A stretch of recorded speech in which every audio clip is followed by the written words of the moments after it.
Dipersembahkan oleh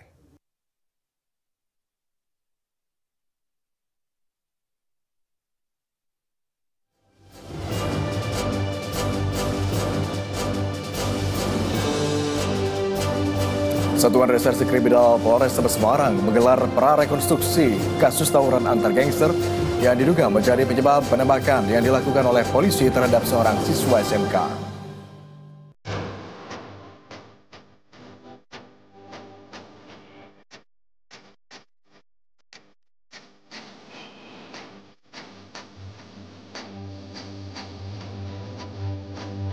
Buntut dari kasus polisi tembak polisi di Solok Selatan, Polda Sumatera Barat resmi menutup galian tambang ilegal yang diduga menjadi penyebab dari insiden yang menewaskan Kasat Reskrim Polres Solok Selatan.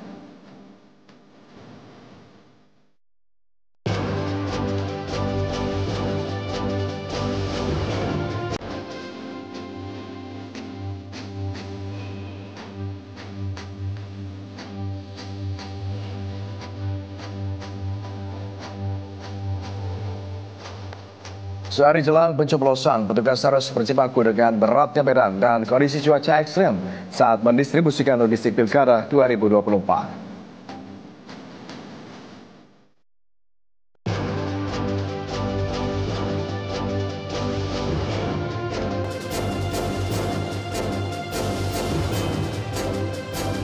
Halo, selamat sore pemirsa. Anda menyaksikan berita 1 sore. Selain informasi utama tadi, kami juga akan menyajikan rangkaian informasi terkini yang terjadi sepanjang hari.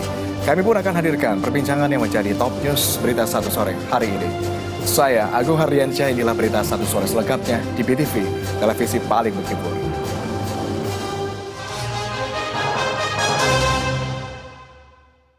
dipersembahkan oleh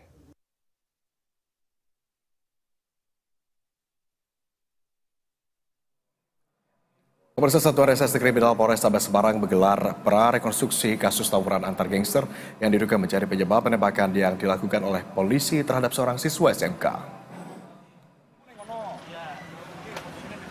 Prarekonstruksi kali ini difokuskan pada peristiwa awal sebelum terjadinya penembakan di Jalan Candi, Penataran Raya, Kelurahan Kalibanjir, Kecamatan Ngalian, Kota Semarang. Dalam prarekonstruksi kali ini, polisi menghadirkan 4 orang tersangka tawuran yang diduga merupakan anggota gangster.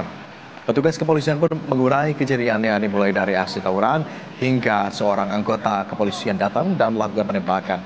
Kabid Humas Polda Jawa Tengah, Kombes Pol Arianto mengatakan prarekonstruksi ini digelar untuk melengkapi berita acara pemeriksaan dan penyidik terhadap kasus yang menewaskan korban berinisial GRO, 17 tahun, yang diakibatkan luka tembak.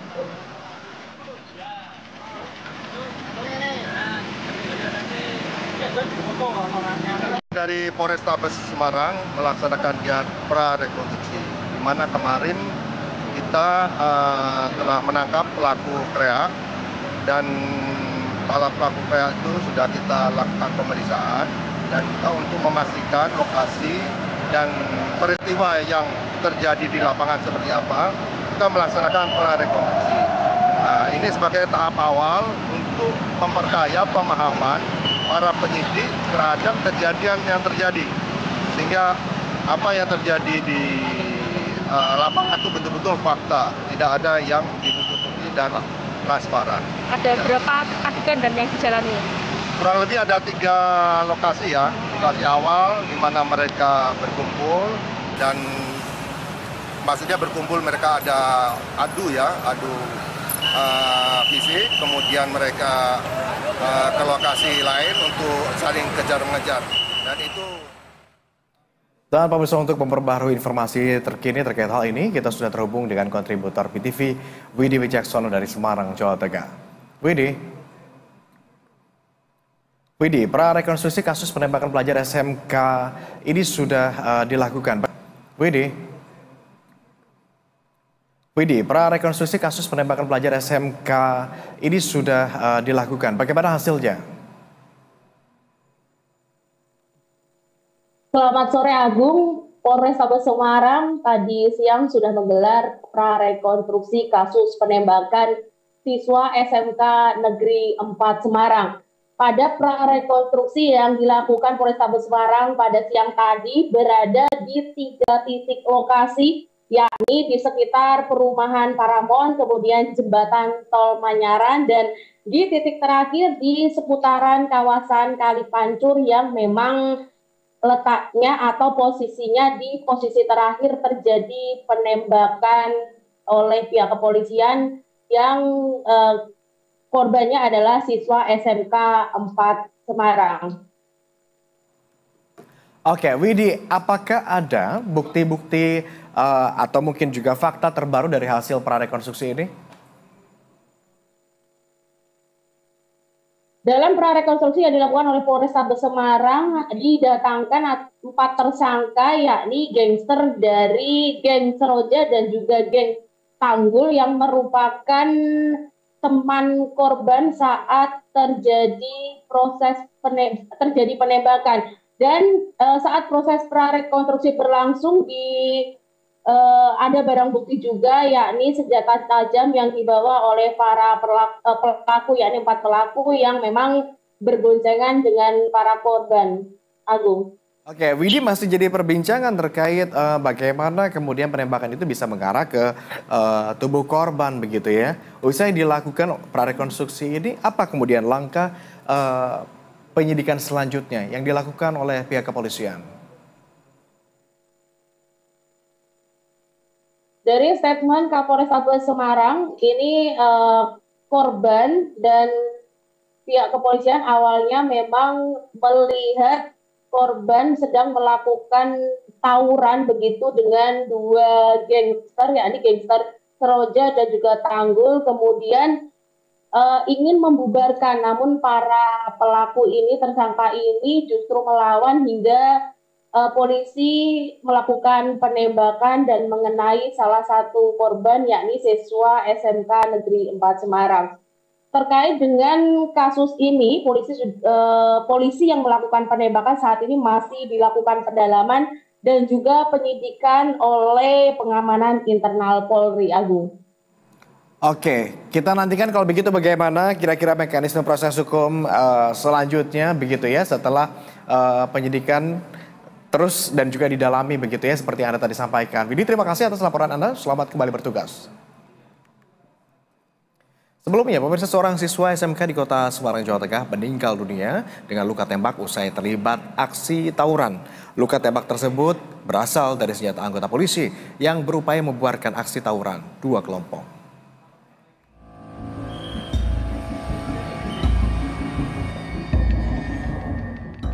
G, 17 tahun, siswa SMK Negeri 4 Semarang tewas dengan luka tembak di tubuhnya usai terlibat aksi tawuran pada Minggu dini hari.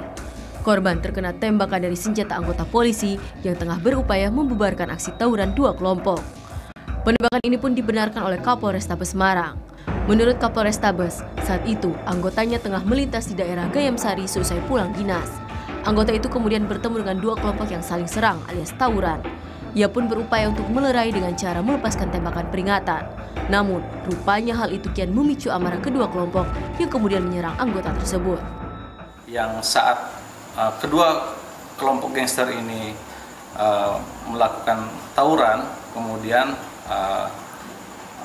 muncul anggota polisi, kemudian dilakukan upaya untuk melerai, namun kemudian ternyata anggota polisi informasinya dilakukan penyerangan sehingga dilakukan tindakan tegas.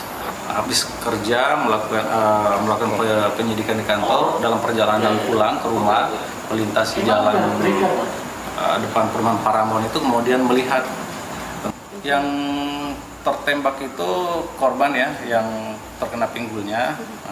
Nah ini juga satu catatan kita ketika dibawa ke rumah sakit ini. Yang menolong justru dari kelompok lawannya yang membawa ke rumah sakit dari kelompok Seroja, makanya kemudian plus yang anggota kita ini yang membawa ke rumah sakit Karyadi. Makanya sampai malam, kemudian sampai jam 10 pagi kan belum diketahui identitasnya. Dari kelompok Seroja juga tidak mengenali. Diketahui anggota polisi yang melakukan penembakan yakni anggota Satres Narkoba Polrestabes Semarang. Meski begitu, Kapolrestabes menyebut pihaknya tetap melakukan pemeriksaan terhadap anggotanya yang melepaskan tembakan. Penyelidikan juga dilakukan terhadap peristiwa tawuran itu. Iqbal Ikromi, BTV, Semarang, Jawa Tengah. Untuk membahasnya lebih lanjut, pemirsa, kita sudah terhubung dengan Mas Bambang Rukminto, pengamat kepolisian dari Institute for Security and Strategic Studies atau ISES. Selamat sore Mas Bambang. Selamat sore, Agung. Terima kasih Mas Bambang sudah berkenan bergabung bersama kami di Berita Satu Sore. Lagi-lagi nih Mas Bambang, ada temuan polisi melakukan penembakan terhadap seorang pelajar. Kali ini terjadi di Semarang. Bagaimana Anda melihatnya? Ya, memang sangat memprihatinkan ya, dan menjadi perhatian kita semua terkait dengan aksi kepolisian terhadap adik-adik kita, para pelajar atau para pemuda. Kita masih mengingat kasus sebelumnya di Sumatera Barat terkait dengan kasus Afif Maulana, kemudian juga di Bekasi. Pernyataan kepolisian ini tentu masih dilihat masyarakat masih cenderung subjektif dan bias kepentingan. Makanya saya berharap ada pihak eksternal yang harus turun di lapangan untuk melakukan investigasi secara langsung sehingga bisa disampaikan informasi yang lebih objektif. Terkait dengan penembakannya sendiri, sebenarnya di kepolisian itu sudah banyak peraturan Kapolri terkait dengan SOP penggunaan kekuatan kepolisian, penggunaan senjata api salah satunya seperti itu. Ada Perkap 1 tahun 2009 tentang SOP penggunaan senjata api, kemudian ada Perkap 8 tahun 2009 tentang implementasi hak asasi manusia, implementasi prinsip-prinsip hak asasi manusia terkait dengan penggunaan kekuatan juga. Semuanya memang kepolisian ini adalah satu-satunya lembaga yang diberikan kewenangan melakukan kekerasan, tetapi tentunya juga harus dilakukan sesuai dengan SOP, harus bertanggung jawab gitu. Di dalam peraturan tersebut juga disebutkan bahwa penggunaan senjata api ini harus melalui SOP peringatan lebih dulu dan kemudian tidak membahayakan masyarakat lain. Makanya ketika muncul korban yang diduga bukan pelaku, ini menjadi tanda tanya besar di masyarakat seperti itu. Oke, Mas Bang, tadi Anda menyebut ada tahapan-tahapannya terlebih dulu begitu sebelum akhirnya melepaskan tembakan. Tahapan-tahapan ini harus apa saja begitu? Karena di luar sana cukup banyak yang mempertanyakan bahwa polisi melepaskan tembakan karena untuk melakukan pembubaran tawuran begitu. Tetapi apakah ini cukup dibenarkan melepaskan tembakan itu? Ada tahapan-tahapan tadi Anda menyebut. Ya, penggunaan kekuatan senjata api untuk pada prinsipnya untuk menghentikan sebuah ancaman bagi personil atau masyarakat. Pertama kali pasti harus dilakukan peringatan lesan lebih dulu, kemudian peringatan tembakan ke atas 3 kali seperti itu. Dan jadi arahnya ke atas ya, Mas Bambang? Benar. Penembakan tadi ke atas. Nah, yang ini arahnya justru ke perut, gimana?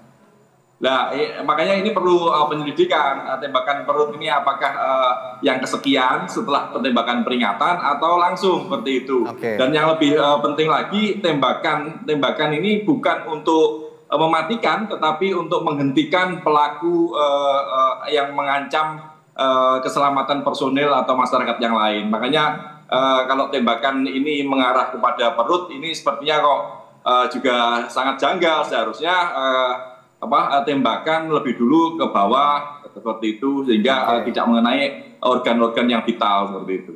Oke, mungkinkah bisa ditelisik begitu dari sisa peluru yang ada di dalam senjata apinya begitu ya?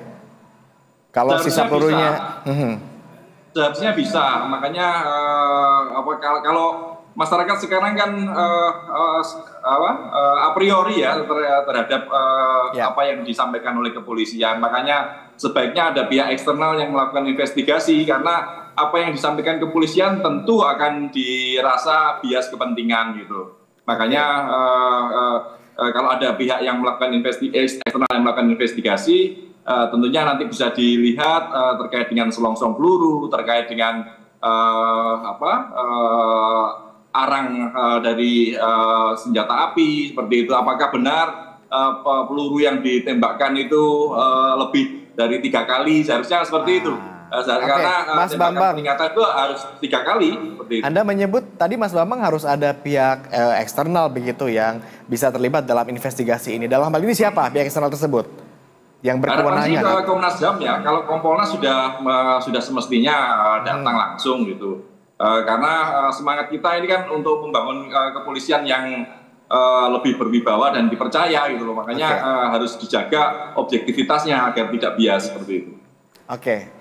Terakhir, barangkali menurut Anda perlukah oknum polisi yang melakukan penembakan tersebut dilakukan proses hukum hingga lebih lanjut, begitu lebih tuntas? Pasti di internal sesuai dengan peraturan Kapolri 7 tahun 2022 tentang etik dan disiplin Polri, mereka yang tidak melakukan SOP dengan benar itu tentu akan disidang etik. Sanksinya kalau sampai menimbulkan korban jiwa, tapi juga harus ditelisik lagi nanti ya terkait dengan apakah ini kesengajaan atau ketidaksengajaan. Ini sanksinya paling berat ya PTDH seperti itu. Dan proses pidana seharusnya juga harus dilakukan. Tapi problemnya kan kita masih abu-abu terkait dengan tindakan yang dilakukan oleh Polri ini. Apakah sekedar cukup sidang etik saja tapi tidak pidana, ini masih menjadi perdebatan. Makanya memang harus ada upaya yang lebih tegas ya terkait dengan anggota polisi yang melakukan pelanggaran keras. Kita nantikan bagaimana penyelidikan yang dilakukan oleh internal pihak kepolisian terlebih dulu ya, karena tadi informasi dari tim lapangan kami juga saat ini begitu oknum polisi terkait sedang menjalani ya penyelidikan lebih lanjut begitu oleh internal kepolisian. Terima kasih Mas Bambang, tentu harapan kita sama bahwa bagaimanapun nanti kelanjutan kasusnya kita buka tabirnya seterang-terangnya sehingga proses keadilan bisa ditegakkan dengan baik. Selamat kembali beraktivitas. Mas Bambang Rukminto, pengamat kepolisian dari Institute for Security and Strategic Studies atau ISAS. Kapolres pemirsa direncanakan juga beraudiensi dengan Kapolri terkait kasus polisi tembak polisi di Solok Selatan, Sumatera Barat. Audiensi Komisi Kepolisian Nasional dengan Kapolri dijadwalkan pada sore ini. Pertemuan dilaksanakan di lobi utama Gedung Mabes Polri terkait kasus polisi tembak polisi di Polres Solok Selatan, Sumatera Barat. Kasat Reskrim Polres Solok Selatan AKP Ulil Rianto Ansar tewas ditembak Kabak Ops AKP Dadang Iskandar.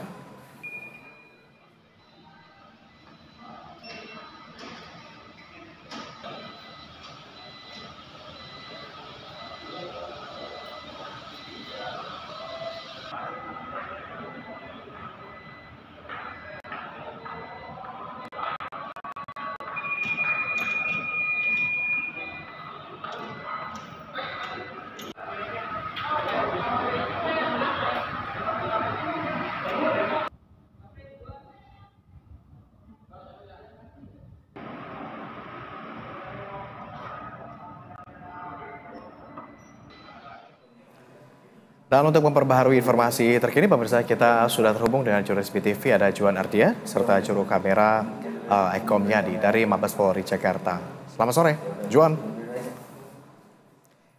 Kapolri akan bertemu dengan Kompolnas, begitu wacananya, apa saja yang akan dibahas oleh kedua pihak ini dari informasi yang coba Anda tampung di sana. Benarkah juga terkait kasus polisi tembak polisi di Solok Selatan, Juan? Ya, selamat sore Agung dan pemirsa BTV. Benar sekali bahwa hari ini Kompolnas akan melakukan audiensi dengan Kepala Polisi Republik Indonesia atau Kapolri Listio Sigit, yang nantinya audiensi ini akan dilakukan di lobi utama Gedung Markas Besar Kepolisian atau Mabes Polri. Dan rencananya ini sebenarnya jadwal audiensi mereka ini pada pukul 3 sore. Tapi hingga saat ini kami begitu juga pun awak media ini masih menantikan audiensi itu akan dimulai. Nah, mengingat juga saat ini kami bisa menginformasikan bahwa cuaca di kawasan Mabes Polri Jakarta Selatan ini sedang hujan deras. Nah, ini yang kemudian perkiraan kami mengapa audiensi ini menjadi tertunda begitu, Agung. Dan memang jika terkait dengan kasus polisi tembak polisi ini, kami juga masih akan terus menunggu nantinya keterangan dari pihak Kompolnas ataupun juga pihak dari Kapolri. Begitu, Agung. Juan, apakah ada temuan atau fakta baru dari penyidik terkait kasus polisi tembak polisi di Solok Selatan ini? Ya, untuk temuan ataupun fakta terbaru ini hingga saat ini kami mendapatkan bahwa adanya motif penembakan itu sendiri. Sebelumnya di Reskrimum Polda Sumatera Barat, yakni Kompolnas Kombes Pol Andri Kurniawan, maksud kami, ini mengungkapkan bahwa motif dari penembakan yang dilakukan oleh AKP Dadang ini berkaitan dengan kasus tambang ilegal yang dilakukan oleh rekannya. Nah, diketahui aktivitas tambang ilegal ini sedang diusut oleh korban, yakni AKP Rianto Ulil Ansar atau AKP Ulil. Nah, kemudian sebelumnya pada proses pengusutan ini, rekan dari Dadang ini sebenarnya sudah meminta bantuan kepada AKP Ulil, tetapi dia tidak meresponnya dan tetap mengusut. Nah, diperkirakan inilah yang menjadi kemarahan ataupun rasa tidak terima dari rekan Dadang dan kemudian meminta bantuan oleh AKP Dadang untuk mengeksekusi korban begitu. Dan memang Polda Sumatera Barat ini telah menetapkan AKP Dadang Iskandar sebagai tersangka dengan jeratan pasal pembunuhan berencana. Agung. Baik, Johan, terima kasih atas laporan Anda. Selamat kembali bertugas. Sementara itu, pemirsa, buntut dari kasus polisi tembak polisi di Solok Selatan, Polda Sumatera Barat resmi menutup galian tambang ilegal yang diduga menjadi penyebab dari insiden yang menewaskan Kasat Reskrim Polres Solok Selatan.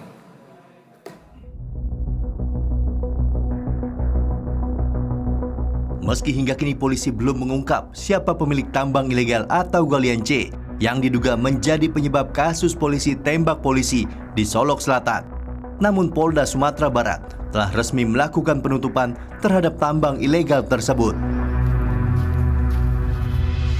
Kabid Humas Polda Sumatera Barat menyebut pihaknya belum bisa mengungkap secara detail terkait tambang ilegal ini karena dikhawatirkan sang pemilik akan melarikan diri.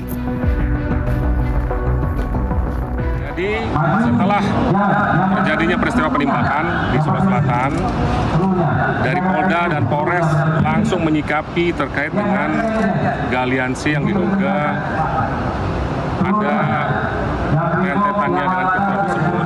Ya, jadi langsung dari Polda, dari Krimsus Polda Sumbar langsung melakukan penutupan lokasi tersebut ya, Jumat siangnya, kemudian sampai saat ini masih dilakukan pemeriksaan terkait dengan kepemilikan operasional tambang tersebut. Sementara itu, untuk menyelidiki keterlibatan dan adanya pelaku lain dari kasus polisi tembak polisi, hingga kini Kapolres Solok Selatan beserta dengan pejabat lainnya yang mengetahui peristiwa ini tengah menjalani pemeriksaan secara intensif. Delvin Eski, Padang, Sumatera Barat. Sementara itu, Wakil Ketua Komisi 3 DPR RI Ahmad Saroni menegaskan agar Kapolda Sumatera Barat menindak tegas seluruh tambang ilegal yang ada di Sumatera Barat. Hal tersebut disampaikan Ahmad Saroni usai melakukan rapat koordinasi dengan Kapolda Sumbar pada Senin 25 November lalu di Mapolda Sumbar. Hal yang dibahas dalam rapat ini adalah seputar penindakan tambang ilegal yang ada di Sumatera Barat. Pihaknya meminta Kapolda bersama jajaran untuk menutup semua tambang ilegal di Sumbar. Saroni menyebut di hadapan Komisi 3 Kapolda Sumbar Irjen Pol Suharyono memberikan perintah tegas kepada seluruh Kapolres untuk melakukan tindak penegakan hukum kepada tambang ilegal. Saroni juga mengatakan bahwa dirinya sudah bertemu dengan pelaku penembakan Kasat Reskrim Polres Solok Selatan AKP Dadang Iskandar.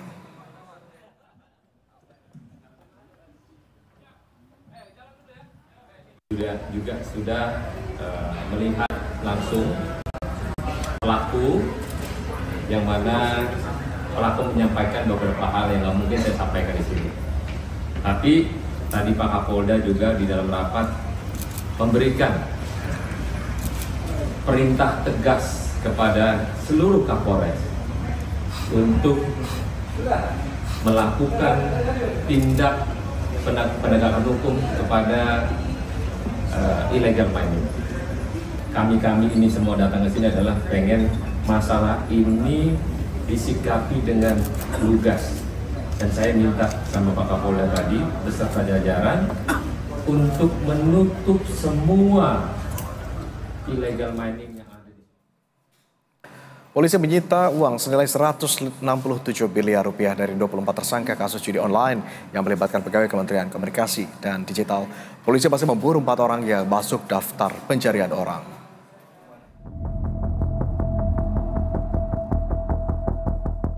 Polda Metro Jaya menangkap 24 orang tersangka dalam kasus penyalahgunaan wewenang pemblokiran situs judi online yang melibatkan pegawai Kementerian Komunikasi dan Digital. Selain 24 tersangka, ada 4 orang yang masuk daftar pencarian orang. Mereka adalah J yang merupakan bandar judi online, serta J, H, F, dan C yang bertugas sebagai agen pencari situs. Polisi masih memburu para buron.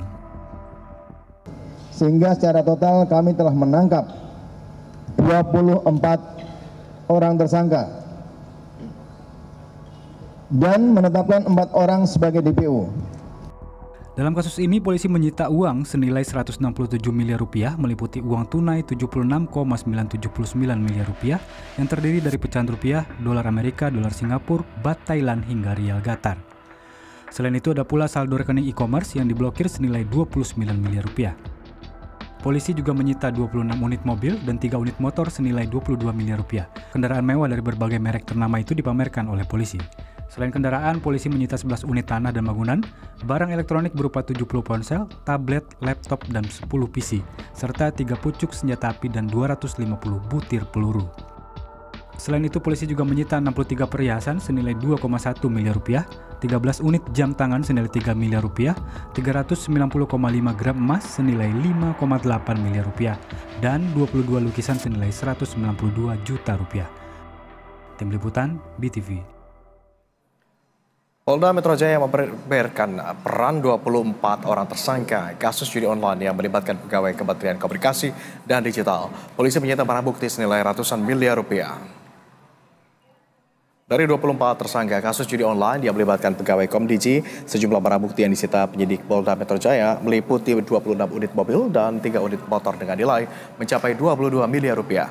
13 buah jam tangan mewah, uang tunai senilai 76 miliar lebih, hingga 3 pucuk senjata api dan 390,5 gram emas senilai 5,8 miliar rupiah. Kapolda Metro Jaya Irjen Pol Karyoto juga membeberkan peran 24 tersangka, di mana 10 orang diantaranya merupakan pegawai Komdigi. Adapun 4 pelaku berinisial A, BN, HE, dan J yang masih DPO berperan sebagai bandar atau pengelola website judi online, dan 3 tersangka A alias M, MN, dan DM berperan mengepul daftar website judi online dan menampung uang setoran dari agen. Selain penyidikan kasus judi online yang melibatkan pegawai Komdigi, polisi juga tengah menyelidiki dugaan tindak pidana pencucian uang. Hingga kini, penyidik telah memeriksa sedikitnya 8 orang saksi untuk dimintai keterangan.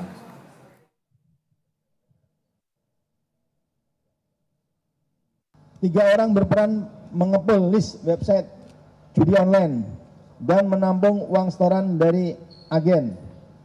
Inisial A alias M, MN, dan DM. 2 orang berperan memfilter, memverifikasi website judi online agar tidak terblokir. Inisial AK dan AC. 9 orang oknum pegawai Komdigi yang berperan mencari, mengcrawling website judi online dan melakukan pemblokiran. Inisial DI, FD, SA, YR, YP.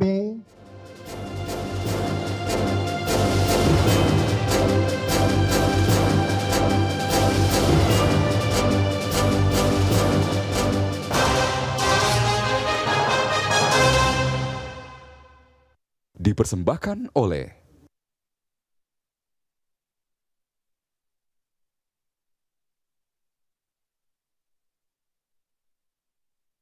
dedikasi dan komitmen tinggi, menghasilkan produk yang berkualitas dan aman, serta memiliki presisi ketebalan, teruji kualitas dengan standarisasi. Kami bangga membangun Indonesia lebih baik. Kencana, ahlinya Bajaringan. Dengan dedikasi dan komitmen tinggi, menghasilkan produk yang berkualitas dan aman, serta memiliki presisi ketebalan, teruji kualitas dengan standarisasi. Kami bangga membangun Indonesia lebih baik. Kencana, ahlinya Bajaringan. Dalam bisnis, ruang gerak adalah segalanya. BNI Direct hadir memberikan solusi. Satu platform digital terintegrasi dengan beragam pilihan solusi finansial untuk membawa bisnis Anda melompat lebih tinggi. BNI Direct, directing your business to new heights. Dengan dedikasi dan komitmen tinggi, menghasilkan produk yang berkualitas dan aman, serta memiliki presisi ketebalan, teruji kualitas dengan standarisasi. Kami bangga membangun Indonesia lebih baik. Kencana, ahlinya Bajaringan.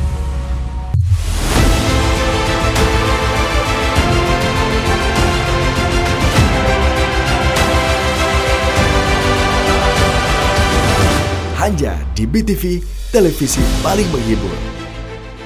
Dengan dedikasi dan komitmen tinggi, menghasilkan produk yang berkualitas dan aman, serta memiliki presisi ketebalan, teruji kualitas dengan standarisasi. Kami bangga membangun Indonesia lebih baik. Kencana, ahlinya Bajaringan.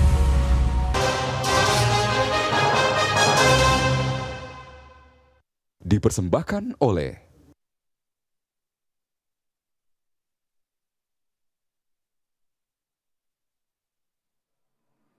Terima kasih Anda masih bersama kami di Berita Satu Sore. Pemirsa, terduga pelaku praktik politik uang jelang pencoblosan pilkada serentak nyaris babak belur di amuk basah.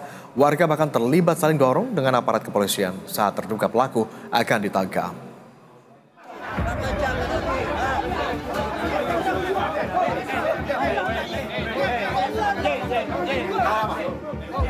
Kericuhan mewarnai penangkapan terduga pelaku praktik politik uang di kota Probolinggo, Jawa Timur. Warga yang geram dengan aksi terduga pelaku terlibat saling dorong dengan aparat kepolisian di sebuah posko pemilu. Pasalnya, saat berhasil diamankan, terduga pelaku tak kunjung dibawa ke kantor polisi hingga membuat warga kesal. Terduga pelaku ini tertangkap tangan saat tengah membagi-bagikan sejumlah amplop berisi uang dan stiker bergambar salah satu paslon Pilwalkot Probolinggo 2024. Aksi bagi-bagi uang ini dilakukan di sekitar Jalan Kiai Haji Hasan Genggong, Kecamatan Kanigaran. Pihak Bawaslu lantas menindaklanjuti temuan praktik politik uang ini. Kita masih melakukan klarifikasi kepada terduga pelaku sama saksi dan pelapor. Itu masih kita masih proses. Ada berapa uang yang diamankan yang berhasil? Terkait dengan barang bukti yang diserahkan ke kita, itu ada 30 amplop. Pecahan berapa isinya? 30 amplop dengan isinya masing-masing pecahan 100.000 rupiah. Dari pengakuan kedua terduga pelaku, amplop berisi uang, stiker, serta kaos merupakan pembagian seseorang. Keduanya telah dibawa ke Mapolres untuk investigasi lebih lanjut. Zulkifli, BTV, Probolinggo, Jawa Timur. Satu hari jelang hari pemungutan suara, KPU Provinsi DKI Jakarta mulai mendistribusikan logistik pemilu. Proses pendistribusian turut dijaga ketat TNI Polri.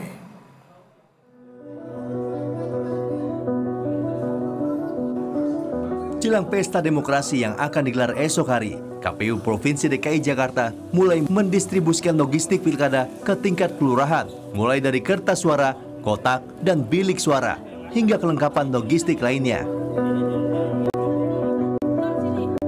Dengan menggunakan sejumlah truk dan dikawal ketat petugas gabungan dari TNI Polri, logistik pilkada tersebut langsung didistribusikan untuk disimpan ke tempat-tempat yang telah dikoordinasikan bersama pihak Panwas, KPPS, dan PPK, seperti di kantor kelurahan, pos RW, hingga balai warga. Hari ini, pagi ini, tadi kita diawali dengan apel penurunan logistik secara kekuatan personil dan kendaraan operasional yang akan membawa logistik ke lokasi-lokasi yang sudah ditentukan. Jadi hari ini kita sedang melaksanakan kegiatan penurunan logistik dari gudang logistik di lantai 3 menuju ke mobil dan selanjutnya akan dibawa ke pos-pos RW, balai warga atau kantor kelurahan untuk menyimpan logistik sampai besok didistribusikan ke TPS-TPS. Usai diturunkan ke tingkat kelurahan, logistik pilkada tersebut nantinya akan dikirim ke seluruh tempat pemungutan suara atau TPS pada hari Rabu esok pukul 6 pagi. Hidayat Azril, Jakarta.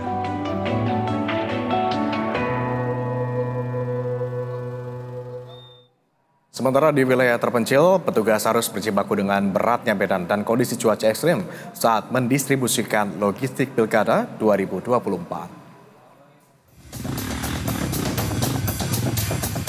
Berbagai rintangan harus dilalui petugas untuk mendistribusikan logistik Pilkada 2024 ke sejumlah daerah. Di Kabupaten Luwu Utara, Sulawesi Selatan, petugas harus berjibaku dengan beratnya medan dari ibu kota kabupaten ke kecamatan di daerah pegunungan.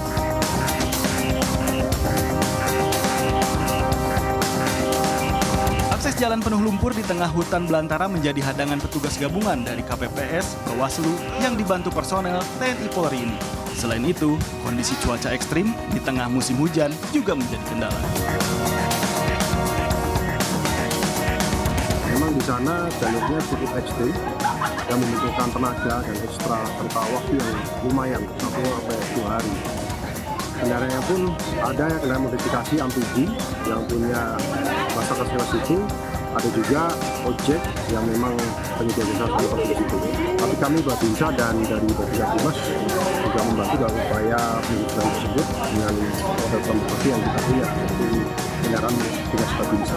Kendalanya yang pasti medan karena cukup ekstrim. Kondisi serupa juga terjadi di Majene, Sulawesi Barat.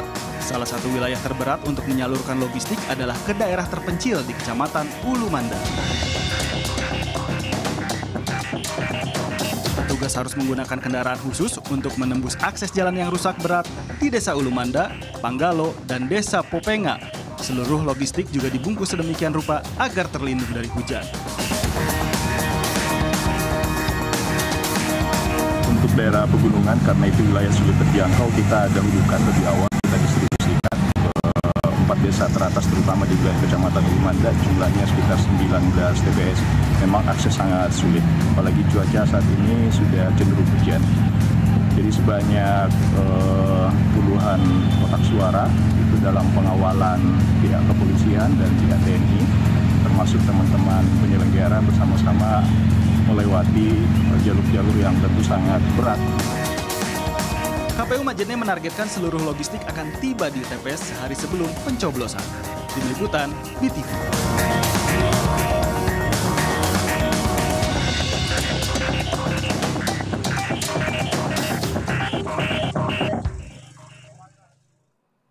Persiapan demi persiapan dilakukan jelang hari pemungutan suara yang akan berlangsung esok hari 27 November 2024. Untuk membahas terkait hal ini lebih lanjut, kita segera terhubung secara virtual untuk berdiskusikannya dengan Komisioner KPU Pak Yulianto. Pak Yulianto. Halo, selamat sore. Sore. Agung di sini, Pak Yulianto lagi di jalan ya kayaknya. Di mobil ini. Ya. Mohon maaf sambil running ya. Pak Yulianto, H-1 jelang proses pemungutan suara. Ini kami percaya KPU lagi sibuk-sibuknya nih berarti ya. Gimana sejauh ini persiapannya kalau di skala dari 0 sampai 100? Iya, hari ini kan H-1 pemungutan dan penghitungan suara Pilkada Serentak 2024. Ada 545 daerah yang menyelenggarakan Pilkada Serentak 2024 ini. Jadi ini persis hampir seperti kayak pemilu 2024 ya Mas ya. Jadi KPU sebagai penanggung jawab akhir harus memastikan seluruh proses dari aspek logistik sampai dengan pemungutan dan penghitungan suaranya dalam posisi siap dilaksanakan untuk besok pagi. Oke, sudah dalam posisi siap. Untuk distribusi logistik, apakah semuanya sudah tersampaikan dengan baik atau masih ada yang berproses nih? Kalau kami lihat tadi di tayangan sebelumnya bahkan petugas ada yang sampai mendistribusikan ke wilayah-wilayah terpencil dengan medan yang terjal begitu ya? Iya betul Mas, jadi positioningnya sekarang ada di seluruh desa, kemudian hari ini dari mulai pagi sampai nanti sore terus bergerak dari desa menuju ke tempat pemungutan suara. Jadi ini teman-teman PPS ini tengah berjibaku, dibantu oleh aparat TNI, aparat polisi, terutama yang daerah-daerah yang memang secara medan geografisnya tidak mudah ditempuh. Sejak awal kami sudah instruksikan kepada seluruh jajaran KPU Provinsi dan KPU Kabupaten Kota agar berkoordinasi penuh kepada TNI, Polri, pemerintah daerah, Dinas Perhubungan, karena beberapa wilayah itu kan tidak bisa ditembus hanya dengan kendaraan-kendaraan yang sifatnya kendaraan-kendaraan biasa. Butuh angkutan-angkutan atau armada-armada yang tentunya harus dibantu sepenuhnya oleh para pihak begitu Mas. Jadi alhamdulillah mendasari pengalaman pemilu 2024, teman-teman sudah memitigasi, sudah memetakan jalur-jalur distribusi logistik. Tentu ini memang beban yang sangat berat, kerja yang berat, persis pemilu 2024. Dan mudah-mudahan ini cuaca juga bersahabat kepada kawan-kawan penyelenggara yang ada di bawah ya Mas ya. Karena memang dari Sabang sampai Merauke ini, terutama yang daerah-daerah pedalaman, daerah-daerah kepulauan, memang sarana transportasinya untuk menuju daerah-daerah yang pedalaman, daerah-daerah yang terisolir itu membutuhkan tenaga dan waktu yang tersendiri begitu Mas. Oke, Pak Yulianto, kami apresiasi sebesar-besarnya khususnya untuk mereka yang bertugas di daerah-daerah terpencil begitu ya. Kalau melihat tayangannya begitu sulit medannya, terjal, ngeri, tetapi tetap dilakukan begitu distribusi ini dengan baik begitu, karena satu suara saja akan berpengaruh begitu ya untuk menentukan nasib wilayah-wilayah tertentu. Kemudian bagaimana untuk mengantisipasi potensi bencana begitu? Di beberapa wilayah sudah ada bahkan yang terdampak bencana begitu. Bagaimana penyelenggaraan di wilayah Sumatera begitu ya khususnya? Bagaimana rencana pemetaan dari penyelenggaraan pemungutan suara esok di tengah bencana ini? Ya betul Mas. Jadi sejak awal teman-teman pun sudah mengantisipasi hal tersebut, terutama di daerah yang rawan bencana. Kawan-kawan di provinsi dan kawan-kawan di kabupaten kota terus berkoordinasi utamanya dengan BPBD di daerah setempat masing-masing guna mengantisipasi pemungutan dan penghitungan suara. Namun begitu juga kawan-kawan yang di daerah ini pun juga sudah membuat alternatif tempat pemungutan suara ataupun relokasi TPS lah seandainya memang pas di hari H terjadi semisal kayak banjir, kemudian juga mungkin longsor, itu bagian dari yang sudah terpetakan sejak awal oleh teman-teman bersama dengan pemerintah daerah dan BPBD begitu.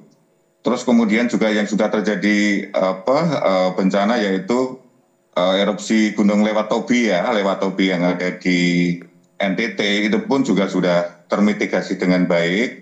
Terus ada relokasi pengungsi pun kami juga mengikuti, TPS-nya juga kami relokasi juga. Sehingga kami pelayanan terhadap pemilih yang ada di tempat pengungsian pun juga dapat kami layani dengan baik. Kami harus bekerja keras karena seperti diketahui bulan ini pun juga curah hujan sudah cukup lumayan juga di beberapa tempat. Persis juga ketika di pemilu 2024 kemarin Mas, waktu itu kan bulan Februari ya, itu pun juga curah hujan juga tinggi. Dan alhamdulillah berkat kerjasama semua pihak, kami mengucapkan banyak terima kasih kepada jajaran TNI, jajaran Kepolisian Republik Indonesia, pemerintah daerah, Kementerian Perhubungan yang sudah terus-menerus membantu kami. Dan rapat koordinasi terakhir dengan Kemenko Polkam, kemarin juga kami disupport penuh, dibantu penuh, dengan Pak Kapolri kami juga dibantu penuh sepenuhnya agar pelaksanaan pilkada serentak 27 November besok pagi itu berjalan tepat waktu, berjalan dengan aman, berjalan dengan lancar semuanya. Dan ini betul-betul kerja kolosal, kerja bareng seluruh rakyat Indonesia Mas. Gitu. Oke, pemilu 2024 kemarin diselenggarakan Februari begitu jadi pelajaran penting khususnya dalam penyelenggaraan pilkada serentak kali ini. Bahkan akhirnya sudah tergambar begitu ya, sudah di mapping mana lokasi-lokasi yang sulit untuk dijangkau, kemudian juga strategi-strategi khusus begitu untuk kemudian juga mengatasi potensi-potensi bencana, termasuk juga banjir mengingat curah hujan yang begitu tinggi. Nah untuk DPT sendiri bagaimana Pak? Apakah semuanya terdaftar atau terakomodir dengan baik? Adakah kendala begitu? Iya, DPT sekarang kan juga bagian dari pemutakhiran daftar pemilih yang kemarin sudah diawali juga sejak pemilu 2024 ya. Dan terus ini dilakukan pendataan pemilih kembali, dilakukan pencocokan dan penelitian kembali, langsung turun ke setiap kepala keluarga untuk memastikan layanan pemilih ini berlangsung dengan baik. Dan alhamdulillah dari evaluasi pemilu 2024 untuk daftar pemilihnya juga lumayan sudah cukup baik begitu ya. dan ini terus kami sempurnakan di Pilkada serentak 2024. Mudah-mudahan soal aspek pelayanan pemilih, kemudian menjamin hak warga untuk memilih, itu pun di Pilkada serentak 24 ini juga terus berjalan baik, Mas. Dan kami juga berkoordinasi dengan Kementerian Dalam Negeri, begitu ya, terkait dengan penyediaan data penduduk maupun dan kemudian kami mutakhirkan menjadi data pemilih. Pak Yulianto, sejauh ini adakah aduan begitu soal mereka yang belum terdaftar atau mungkin juga yang lokasinya tidak sesuai begitu? Sampai H-1 ini kami belum menerima laporan terkait dengan aduan soal daftar pemilih. Karena kami pun juga berkoordinasi penuh dengan Bawaslu ya, Mas ya. Ketika ada pemilih-pemilih yang belum terdaftar, itu pun juga bisa melalui Bawaslu, bisa melalui kami langsung dan kemudian kami masukkan. Dan bahkan pemilih sekarang kan bisa langsung mengecek apakah yang bersangkutan sudah terdaftar sebagai pemilih atau belum melalui cek dpt.online.kpu.go.id, Mas, gitu ya. Dan itu sudah kami sosialisasikan sejak awal. Dan mereka yang merasa sebetulnya berhak untuk menyalurkan suara tapi belum terdaftar bisa segera langsung menghubungi pihak terkait begitu ya? Ya, kalau sekarang posisinya, kalau sekarang posisinya karena sudah daftar pemilih tetap, maka besok yang bagi warga pemilih yang belum terdaftar bisa menggunakan KTP dan menggunakan hak pilihnya sesuai dengan alamat yang tertera di dalam KTP tersebut, gitu, Mas. Baik, Pak Yulianto, terima kasih sudah menyampaikan update progres kita. Harusnya ini jadi angin segar, kita jadi lega, mudah-mudahan juga sesuai dengan apa yang kita sama-sama harapkan bahwa penyelenggaraan pilkada esok berjalan dengan lancar, dengan aman, dengan tertib. Terima kasih Pak Yulianto. Selamat sore. Terima kasih, mohon doanya Mas. Hati-hati di jalan Pak Yulianto. Baik, terima kasih. Pemirsa, Komisi Pemilihan Umum Provinsi Bengkulu menjelaskan pemilihan gubernur dan wakil gubernur Bengkulu 2024 tetap berjalan sesuai dengan tahapan dan tidak terpengaruh dengan kasus operasi tangkap tangan oleh KPK.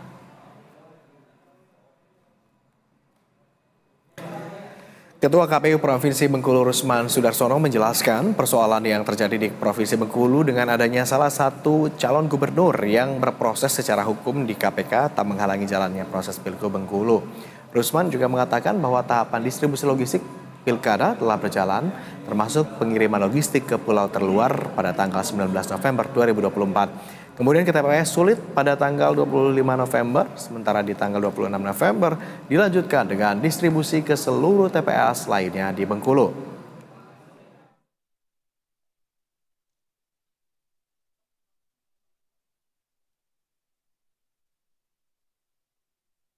Nomor 17 tahun 2024 di pasal 16 bahwasanya apabila ada pasangan calon yang dinyatakan berhalangan tetap ataupun ditetapkan sebagai terpidana H-29 atau sampai dengan hari pemungutan suara, itu KPU bersurat kepada KPU Kabupaten Kota, BPK dan PPS dan juga kepada KPPS untuk menyampaikan informasi tersebut. Jadi itu kira-kira norma yang ada di PKPU. Jadi selain itu kami tidak bisa tafsirkan. Terima kasih ya, cukup ya.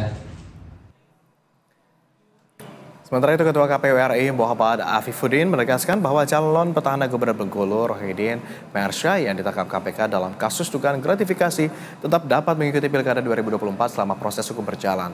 Hal ini merujuk pada ketentuan dalam Undang-Undang Pilkada. Koordinasi dan juga audiensi ke Bengkulu. Secara normatif kami menyampaikan dalam hal calon gubernur atau wakil nantinya terpilih ditetapkan menjadi yang terpilih tersangka pada saat pelantikan, yang bersangkutan tetap dilantik menjadi gubernur dan wakil gubernur. Dalam hal calon gubernur dan wakil gubernur terpilih tetap menjadi terdakwa pada saat pelantikan, yang bersangkutan tetap dilantik. Nah, dalam hal calon gubernur dan wakil gubernur terpilih tetap menjadi terpidana berdasar putusan pengadilan yang telah berlangsung hukum tetap pada saat pelantikan, yang bersangkutan tetap dilantik atau wakil gubernur saat ini juga diberhentikan sebagai gubernur dan wakil gubernur di ayat 8-nya kalau sudah terpidana. Namun yang ingin kami highlight, status hukum tersebut menjadi domain dari penegak hukum ya, bukan di KPU. Ya, sebelumnya KPK menetapkan Gubernur sekaligus Cagup Bengkulu Rohidin Mersyah terkait kasus dugaan korupsi pemerasan untuk dana pilkada. Rohidin Mersyah tertangkap tangan oleh KPK sempat dan digelandang dengan menggunakan pakaian polantas.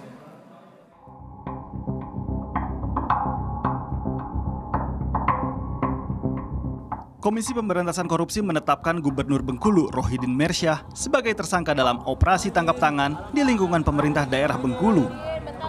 Rohidin diduga meminta Kepala Dinas Pendidikan dan Kebudayaan Pemprov Bengkulu berinisial SD untuk mengumpulkan uang 2,9 miliar rupiah serta mencairkan honor pegawai dan guru tidak tetap untuk digunakan sebagai uang pemenangan di Pilkada 2024. KPK juga menetapkan Sekda Bengkulu dan Ajudan Gubernur Bengkulu sebagai tersangka. Sejumlah barang bukti berupa uang pun disita dari sejumlah lokasi berbeda, mulai dari mobil gubernur hingga rumah ajudan. Pada bulan Juli tahun 2024, Saudara RM menyampaikan bahwa yang bersangkutan membutuhkan dukungan berupa dana dan penanggung jawab wilayah dalam rangka pemilihan gubernur Bengkulu pada Pilkada serentak bulan November 2024. Selanjutnya pada sekitar bulan September sampai dengan Oktober 2024, Saudara IF mengumpulkan seluruh ketua OPD dan kepala biro di lingkup Pemda Provinsi Bengkulu dengan arahan untuk mendukung program Saudara RM yang mencalonkan diri kembali sebagai Gubernur Bengkulu. Sebelumnya Gubernur Bengkulu Rohidin Mersyah terkena operasi tangkap tangan Komisi Pemberantasan Korupsi pada Sabtu 23 November 2024 lalu. Saat dibawa tim KPK, Rohidin mengenakan baju polisi lalu lintas. KPK pun mengatakan penggunaan seragam polisi itu bertujuan sebagai kamuflase agar tidak menjadi sasaran dari orang-orang yang berada di lokasi. Pak RM, tim cari pas itu. Nah, makanya itu kemudian dipinjamkanlah rompinya, gitu. Pinjamkan rompinya di sana ini dalam rangka apa namanya itu tadi kamuflase, ya kamuflase supaya tidak menjadi sasaran dari orang-orang yang ada di situ, itu.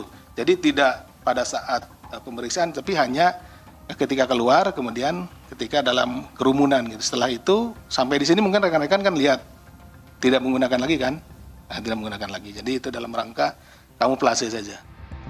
Terkait operasi penangkapan jelang pemungutan suara, KPK menegaskan bahwa penyelidikan kasus ini telah berlangsung lama.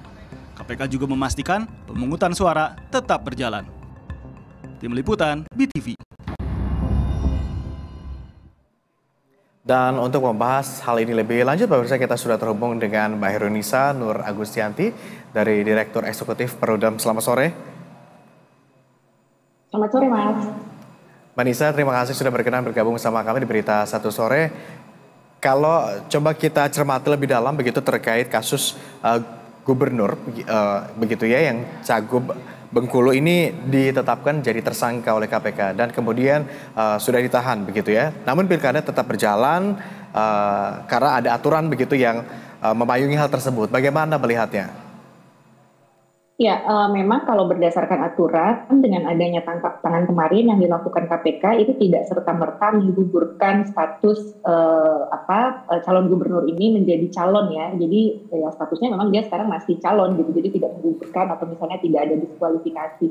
Karena kalau di Undang-Undang Pilkada itu kan yang dimaksud dengan berhalangan tetap itu ya kalau dia meninggal dunia atau ada putusan pengadilan yang sudah berkekuatan hukum tetap gitu ya, misalnya seperti itu. Nah sekarang di sisa-sisa waktu ya menjelang besok kita ke TPS, yang dibutuhkan sekarang adalah ya penyelenggara pemilunya perlu memberikan informasi yang itu kepada masyarakat bahwa di daerah tersebut ada peserta pilkada yang sekarang statusnya ini sebagai tersangka yang kemarin ditangkap tangan KPK. Supaya apa? Supaya pemilih bisa mendapatkan informasi yang utuh tentang kandidat-kandidat yang sedang berkompetisi di daerah tersebut. Kita nggak bisa ya misalnya hanya menyerahkan ke masyarakat, masyarakat yang disuruh cari informasi sendiri, masyarakat yang diminta untuk menelusuri sendiri kalau akses informasinya tidak diberikan. Karena bagaimanapun juga pemilih publik itu kan harus dilindungi ya, dalam artian dilindungi untuk bisa mendapatkan informasi yang utuh. Jadi tidak bisa juga misalnya secara sederhana dikatakan, oh ini ranahnya penegak hukum gitu ya, bukan ranahnya penyelenggara pemilu. Penyelenggara pemilu ini kan punya juga tugas untuk bisa memfasilitasi masyarakat. Nah, salah satunya adalah dengan memfasilitasi informasi yang utuh kepada publik, Mas. Jadi, di sisa waktu ini kita tahu dari sisi aturan bahwa memang tidak serta-merta membatalkan kepesertaannya, tapi informasi inilah yang harus disebarkan kepada pemilih. Oke, agar masyarakat juga tentunya lebih bijak dalam memilih begitu ya. Tetapi jika ternyata kemudian sudah diinformasikan bahwa salah satu cagupnya ini kemudian terlibat begitu dalam dugaan kasus korupsi, tapi yang bersangkutan ternyata tetap menang, apakah ini akan tetap dilantik atau seperti apa?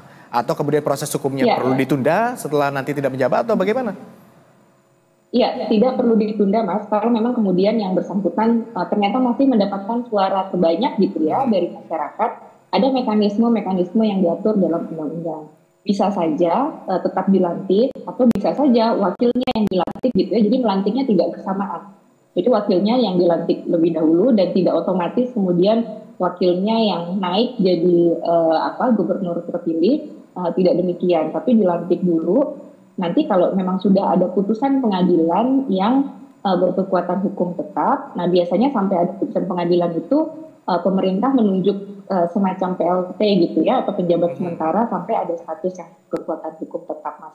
Jadi ya memang kalau ditanya apakah ini ideal, ya tentu tidak ideal gitu ya kan. Misalnya di beberapa waktu lalu kita juga sempat melihat ada calon kepala daerah gitu yang mendapatkan suara terbanyak, tapi dia ada masalah hukum, dilantiknya di rutan gitu misalnya. Ya itu memang anomali yang terjadi dalam demokrasi kita ya, dan ada di aturan kita. Tapi ya nanti akan ada mekanismenya dengan pejabat atau kemudian nanti partai politik pengusungnya yang mengusung orang yang baru yang dilantik. Menarik, saya ingin coba menggarisbawahi penebalan narasi yang tadi Anda sebutkan. Ini kalau bicara ideal, ini nggak ideal. Artinya yang ideal seperti apa? Jangan-jangan ada yang salah berarti kan dengan aturan yang ada begitu? Atau seperti apa?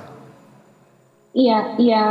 Pertama kalau mau ideal ya tadi informasinya yang utuh. Lalu saya rasa ketika informasi ini utuh diberikan kepada masyarakat, kan artinya masyarakat juga bisa lebih bijak juga untuk memilih. Nah kalau kemudian memang masih kemudian mendapatkan suara terbanyak dari masyarakat, saya rasa ya perlu ada semacam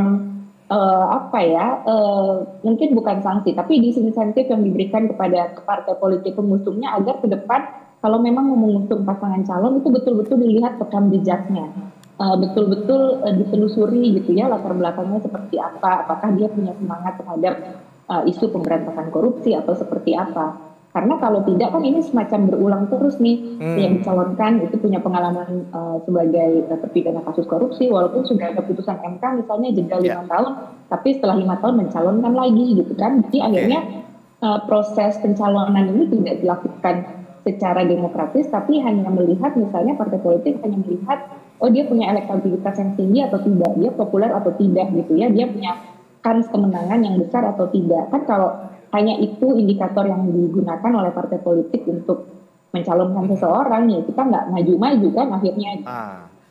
Yang dikhawatirkan adalah ketika seseorang terjerat kasus korupsi dan ini tetap proses pemungutan suara tetap dilakukan begitu, yang bersangkutan tetap bisa berjalan begitu mengikuti prosesnya gitu. Ada anggapan yang mana bahwa pelaku tindak kejahatan khususnya korupsi begitu ternyata masih tetap memiliki hak untuk dipilih begitu.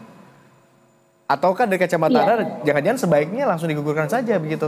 Gimana, Mbak Nisa? Ya sebaiknya memang demikian ya. Jadi ada insentif dan disinsentif. Nah kalau di undang-undang pilkada itu memang diatur. Jadi misalnya berhalangan tetap sampai berapa hari sebelum kampanye, berhalangan tetap sampai hari H. Karena saya paham juga bahwa KPU kan perlu menyediakan logistiknya ya. Logistik kan butuh waktu, cetak surat suara. Tentu kalau sudah H-min sekian hari tentu nggak ada waktu lagi untuk merevisi surat suara dan sebagainya. Di sisi itu saya paham. Nah makanya kemudian ketika ada situasi yang seperti ini menjadi tugasnya penyelenggara pemilu untuk secara masif menginformasikan kepada publik. Karena tadi ketika memang kan tadi misalnya disampaikan bahwa ternyata uang yang digunakan ya dalam OTT ini juga akan digunakan untuk kepentingan pilkada. Artinya kan sudah ada niatan jahat gitu ya, niatan tidak baik untuk misalnya melakukan serangan fajar atau politik uang gitu ya yang akan diberikan kepada pemilih di masa tenang ini. Nah, ini kan artinya mengindikasikan ya kalau sebelum kompetisi saja sudah mau ada potensi curang gitu ya, saja, apalagi kalau nanti terpilih. Kan ini sudah dekat sekali dengan tindak pidana korupsi. Meskipun demikian, secara aturan tetap bisa berjalan dan mengikuti kontestasi ini, tetapi secara etika, bagaimana Anda melihatnya? Apakah tidak sebaiknya calon ini mengundurkan diri saja atau digugurkan saja? Iya, sebaiknya secara etika ya? Mengundurkan diri kan, iya secara etika. Nah, cuman kan terkadang kita tuh sering berdebat gitu ya kalau soal etika ini kan nggak ada pasal yang mengaturnya. Ya kalau berdebat pasal-pasal ya kita bisa saja gitu ya mengatakan ini nggak diatur. Tapi kan kita berdemokrasi, berpolitik ini kan ya etika harusnya ada di atas itu ya, di atas pasal-pasal gitu ya, beyond kita melihat pasal-pasal. Dan menurut saya partai politik juga punya tanggung jawab, partai politik pengusung terutamanya ya, juga punya tanggung jawab gitu loh. Misalnya apakah mengatakan ke publik, oh memang ini calon dari kami telah tertangkap tangan dan sebagainya, supaya publiknya juga kan kita nih sekarang kalau pemilu pilkada itu kan hanya dilihat suaranya saja gitu loh. Nah ini kan terjadi hari-hari ini nih, nggak dianggap oleh elit, oleh partai politik, oleh peserta pilkada hanya mau diambil suaranya aja, tapi mereka nggak mau memberikan informasi yang utuh gitu ya, atau misalnya setidaknya meminta maaf kepada publik ya bahwa calonnya tersangkut masalah hukum. Nah ini kan juga penting ya bagi partai politik kalau kita bicara soal etika. Oke, artinya partai politik pengusung pun harusnya ambil sikap, ambil peran begitu. Semuanya kita mengambil sikap tentunya untuk mencegah hal ini kemudian mencederai proses demokrasi yang akan berlangsung esok hari 27 November 2024. Mbak Nisa, terima kasih sudah berkenan bergabung bersama kami berbagi insight pada sore hari ini Berita 1 Sore. Selamat kembali beraktivitas Mbak Nisa. Kita ke informasi berikutnya, pemirsa. Panglima TNI Jenderal Agus Subianto memastikan jajaran TNI netral di Pilkada serentak 2024. Panglima TNI Jenderal Agus Subianto memastikan anak buahnya menjaga netralitas dalam pelaksanaan Pilkada 2024. Jenderal Agus menyatakan netralitas prajurit TNI tersebut merupakan komitmen yang diatur secara tegas dalam undang-undang. Hal itu disampaikan Jenderal Agus dalam rapat kerja bersama Komisi 1 DPR pada Senin kemarin. Dalam Pilkada 2024 ada 34 orang calon kepala daerah merupakan prajurit TNI baik yang aktif maupun sudah purnawirawan.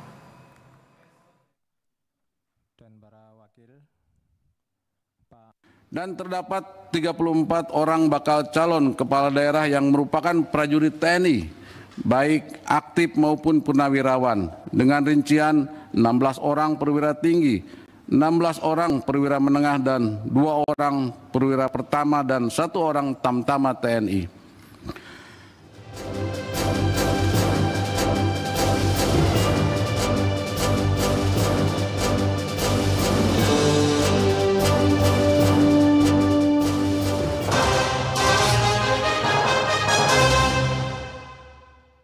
Dipersembahkan oleh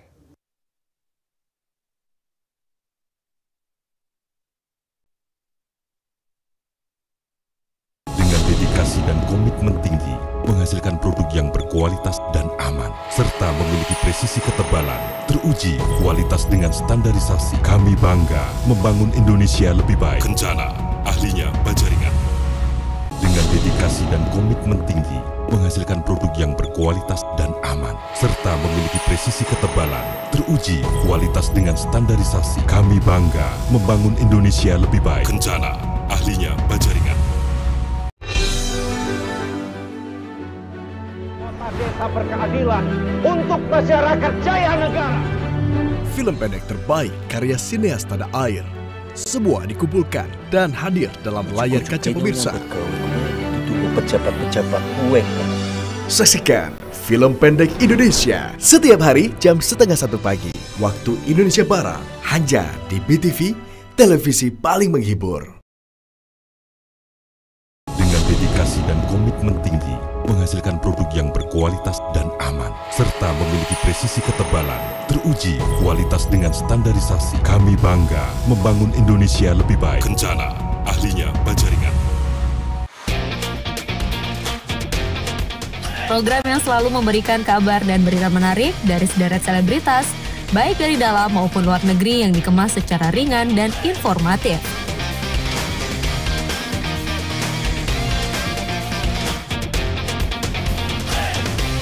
Jangan lewatkan info seleb.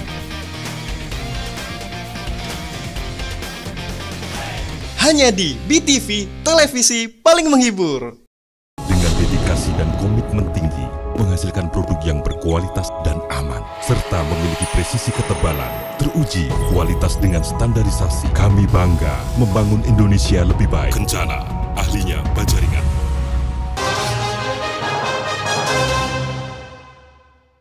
Dipersembahkan oleh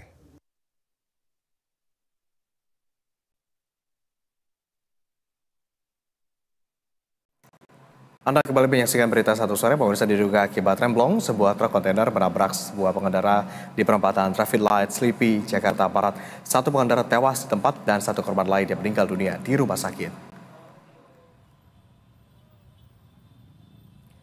Kecelakaan beruntun yang terjadi saat truk kontainer yang melaju dari arah Jalan Gatot Subroto menuju perempatan Traffic Light Sleepy melaju kencang di jalan yang menurun.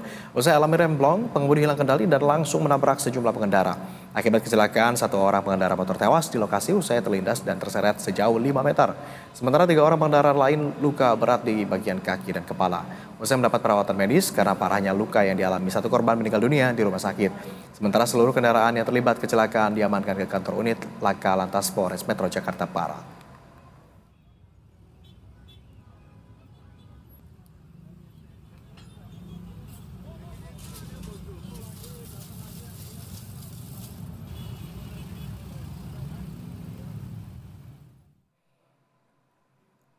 Sementara itu, seorang pelaku curanmor ditangkap polisi saat menaiki bis tujuan Lampung untuk melarikan diri.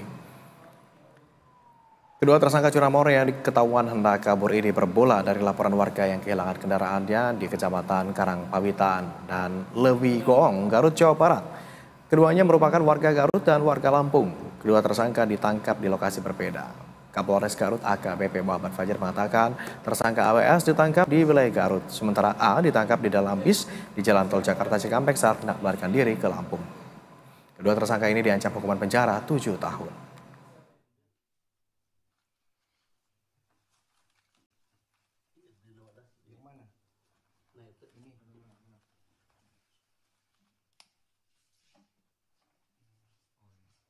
Kita lakukan pengejaran dan melakukan penyelidikan. Alhamdulillah berkat adanya bantuan CCTV, kita dapat mengidentifikasi pelaku, kemudian melakukan penyelidikan dan pengejaran. Dua-duanya telah kita lakukan upaya paksa dan karena Sementara itu, Presiden Prabowo Subianto hari ini memanggil sejumlah menteri ke Istana Kepresidenan. Presiden Prabowo menggelar rapat internal guna membahas berbagai isu mulai dari bantuan sosial hingga gaji guru. Sejumlah menteri yang datang diantaranya Menteri Sosial Saifullah Yusuf, Menteri Keuangan Sri Mulyani, Menteri Pertanian Amran Sulaiman, serta sejumlah menteri lainnya. Menteri Sosial menjelaskan Presiden Prabowo akan menerbitkan data tunggal sosial ekonomi atau DTSE untuk penyeragaman data yang digunakan kementerian, lembaga hingga pemerintah daerah. Gus Ipul juga menerangkan DTSE ini bisa digunakan dalam proses pembangunan termasuk upaya pemerintah dalam penurunan pengentasan kemiskinan.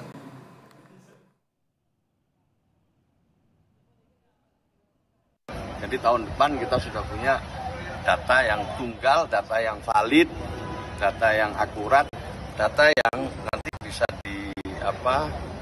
diantisipasi dinamikanya di lapangan, karena setiap data kita tahu dinamis, setiap hari ada yang wafat, ada yang lahir, ya, ada yang naik kelas, ada yang turun kelas. Nah, itu nanti akan dibicarakan bagaimana kita mengantisipasi dinamika. Pemirsa, malam apresiasi investor Delhi ESG kembali digelar. Kali ini PT Bank Negara Indonesia Persero Tbk berhasil menjabat 3 penghargaan dalam 3 kategori berbeda.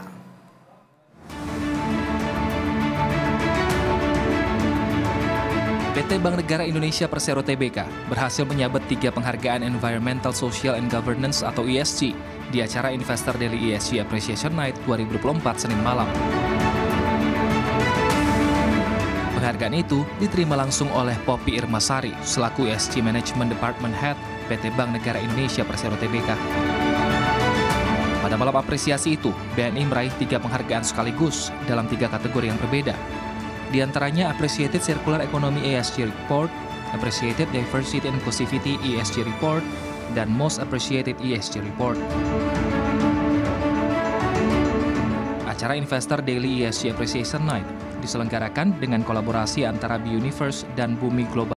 Komitmen transparansi dan akuntabilitas diyakini dapat memberikan dampak positif bagi lingkungan dan masyarakat Indonesia. Tim Liputan BTV.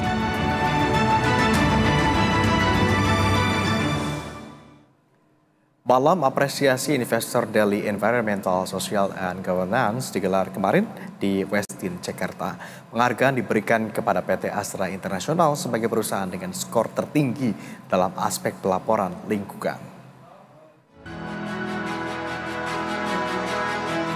PT Astra International berhasil meraih penghargaan Environmental, Social, and Governance atau ESG dalam acara Investor Daily ESG Appreciation Night 2024. Penghargaan itu diterima langsung oleh Michael Sugiri selaku Sustainability Strategy Manager Astra. Astra menerima penghargaan pada kategori Appreciated Environmental ESG Report. Penghargaan itu hanya diberikan kepada perusahaan yang memiliki skor tertinggi dalam aspek environmental atau lingkungan melalui pelaporan yang sesuai kriteria. Acara malam apresiasi Investor Daily ESG diselenggarakan oleh kolaborasi antara BUniverse dan Bumi Global Carbon atau BGK Foundation yang ingin memberikan penghargaan kepada perusahaan yang unggul dalam laporan ESG. Penilaian meliputi aspek accountability, responsibility, independence, dan fairness yang sesuai dengan standar Global Reporting Initiative atau GRI. ESG Awards diharapkan dapat membangun standar baru dalam transparansi bisnis dan pelaporan keberlanjutan di Indonesia.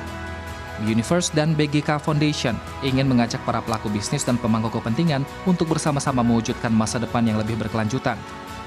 Hal ini diwujudkan melalui transparansi dan akuntabilitas yang berdampak positif bagi lingkungan dan masyarakat Indonesia. Tim Liputan BTV.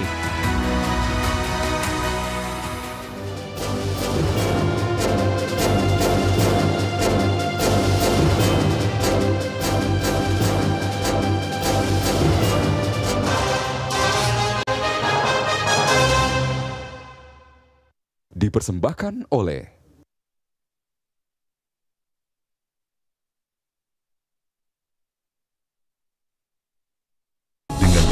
dan komitmen tinggi, menghasilkan produk yang berkualitas dan aman, serta memiliki presisi ketebalan, teruji kualitas dengan standarisasi. Kami bangga membangun Indonesia lebih baik. Kencana, ahlinya Bajaringan.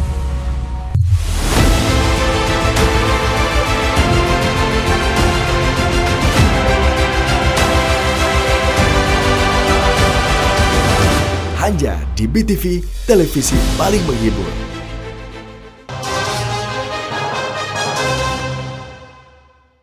Dipersembahkan oleh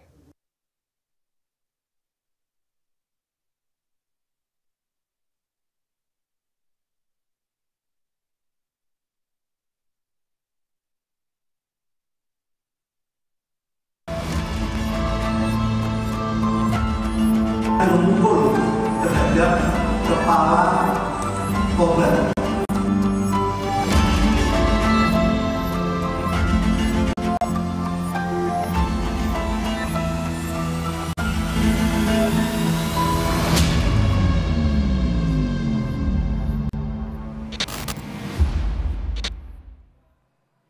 Diduga terbakar api cemburu, mahasiswa di Kabupaten Sangihe, Sulawesi Utara tega membunuh pacar serta anak korban yang masih berusia 4 tahun menggunakan parang.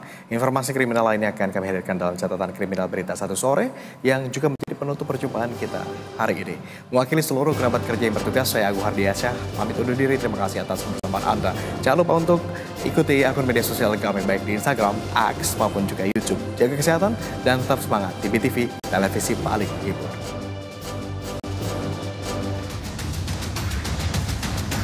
Memukul terhadap kepala korban.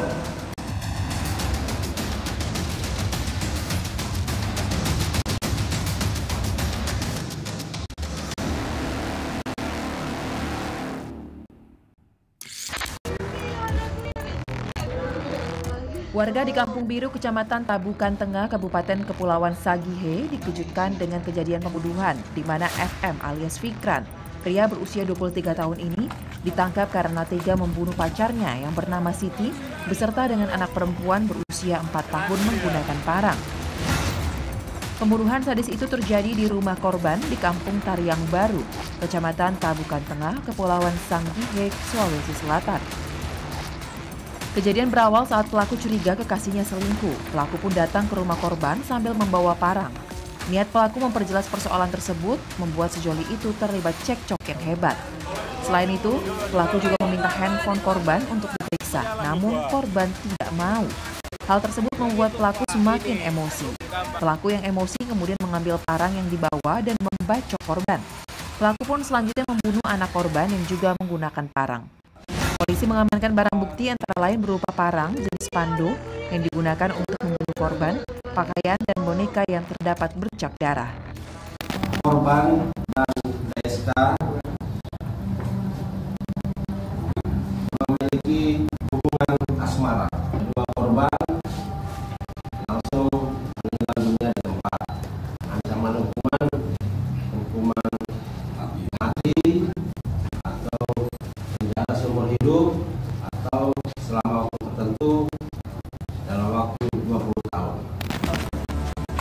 Tersangka dikenakan pasal 340 KUHP, subsidiar pasal 338 KUHP dan pasal 80 ayat 3 Undang-Undang Republik Indonesia nomor 35 tahun 2014 tentang perubahan kedua atas Undang-Undang nomor 23 tahun 2002 tentang perlindungan anak dengan ancaman hukuman paling lama seumur hidup atau selama waktu tertentu paling lama 20 tahun.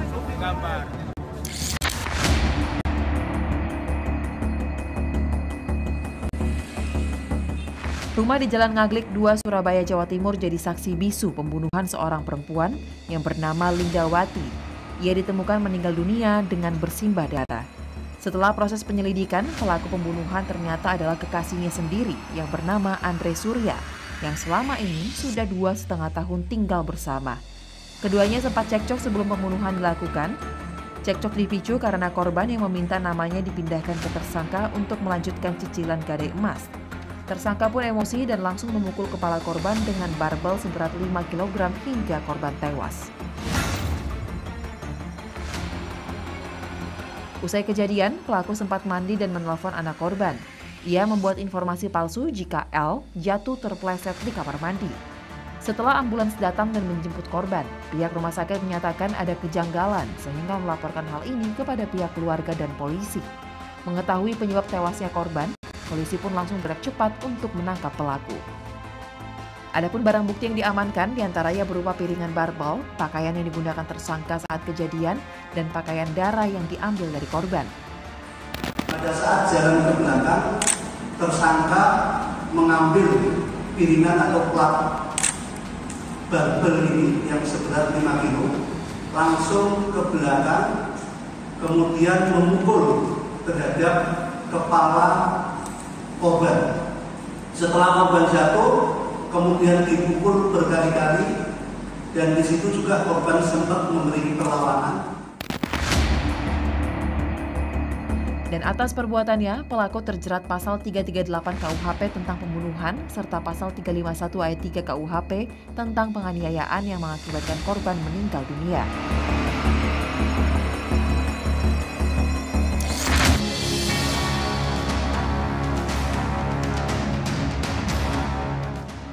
Polres Metro Jakarta Barat menangkap pelaku penganiayaan terhadap kekasihnya di dalam lift sebuah hotel di kawasan Cengkareng, Jakarta Barat.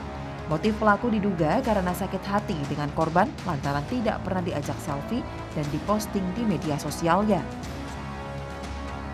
Pemuda berusia 20 tahun ini tak bisa berbuat banyak saat digelandang unit Reskrim Polsek Cengkareng. Sebelumnya, ia dibawa petugas dari rumahnya di kawasan Ciledug, Tangerang Kota. Kasus penganiayaan ini berawal saat korban diajak untuk menghadiri wisuda dari adik tersangka di sebuah hotel yang berada di kawasan Cengkareng, Jakarta Barat. Pelaku marah dan tersinggung kepada korban lantaran tidak diajak foto selfie dan diposting di media sosial pribadinya.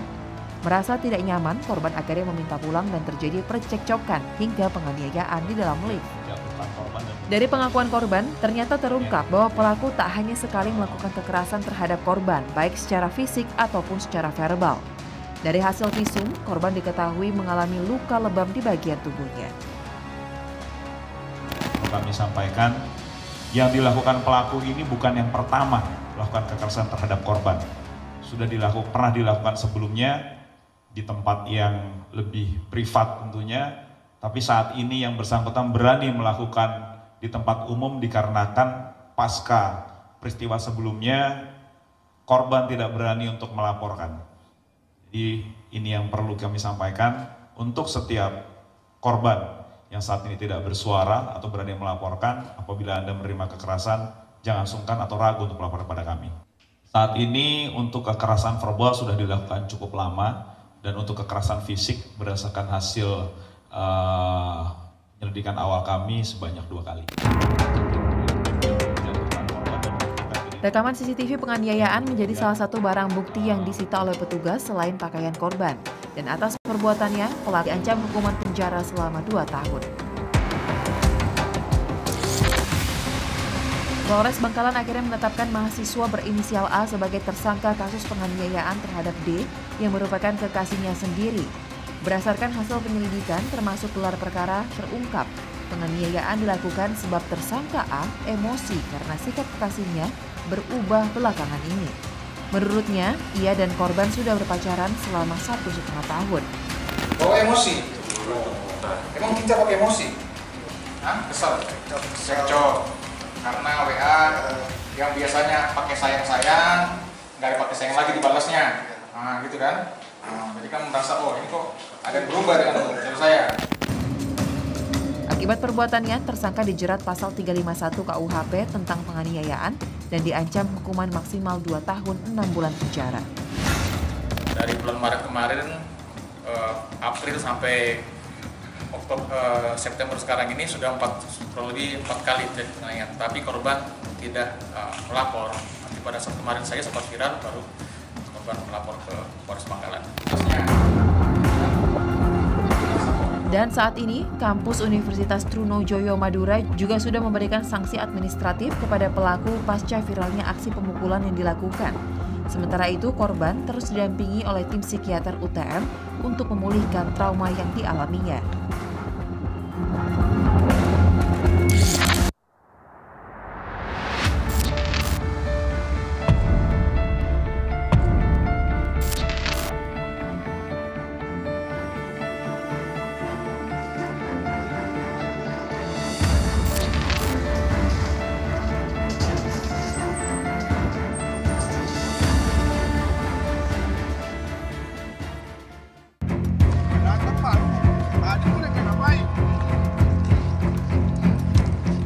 Seorang pria di Kabupaten Mandailing, Natal, Sumatera Utara tega membacok ibunya hingga tewas.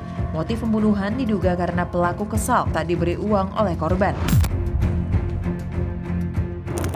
Berdasarkan keterangan polisi, pelaku mengaku kerap meminta uang kepada korban. Uang itu biasanya digunakan oleh pria berusia 25 tahun itu untuk kehidupannya sehari-hari dan membeli narkoba. Peristiwa pembunuhan ini terjadi saat korban sedang memasak di dapur rumahnya. Pelaku kemudian datang meminta uang kepada ibunya. Kesal karena tidak diberikan, pelaku lalu menghabisi nyawa korban dengan senjata tajam.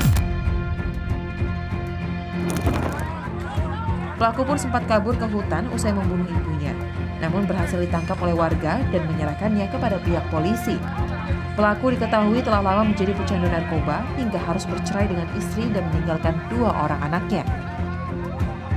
Semenjak menduda dan tak punya pekerjaan, pelaku menetap di rumah orang tuanya.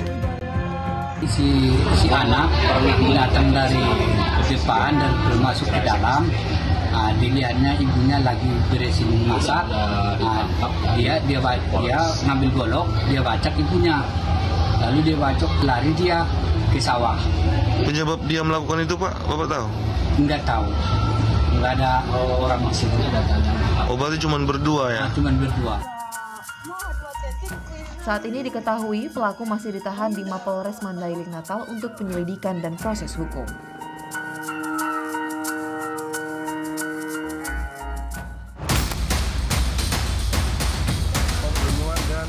Warga desa Tambak Rejo, Sidoarjo, Jawa Timur digegerkan dengan peristiwa pembunuhan. Seorang ibu tewas mengenaskan dibunuh oleh anak kandungnya sendiri.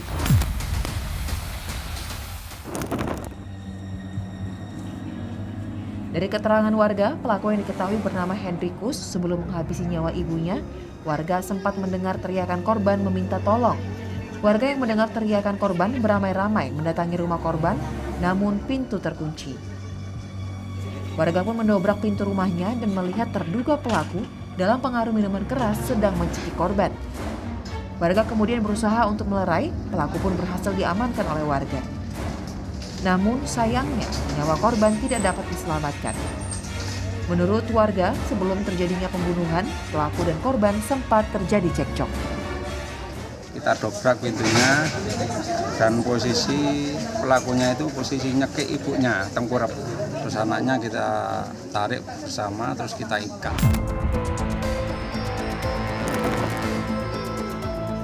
Menurut polisi yang tiba di TKP, ditemukan sejumlah bekas luka dan darah di tubuh korban. Selanjutnya, polisi mengamankan anak kandung korban untuk diperiksa. Dari hasil pemeriksaan, motif pelaku membunuh ibunya hanya karena kesal, sebab tidak dibelikan telepon genggam. Pelaku pun kini ditahan di Polres Sidoarjo.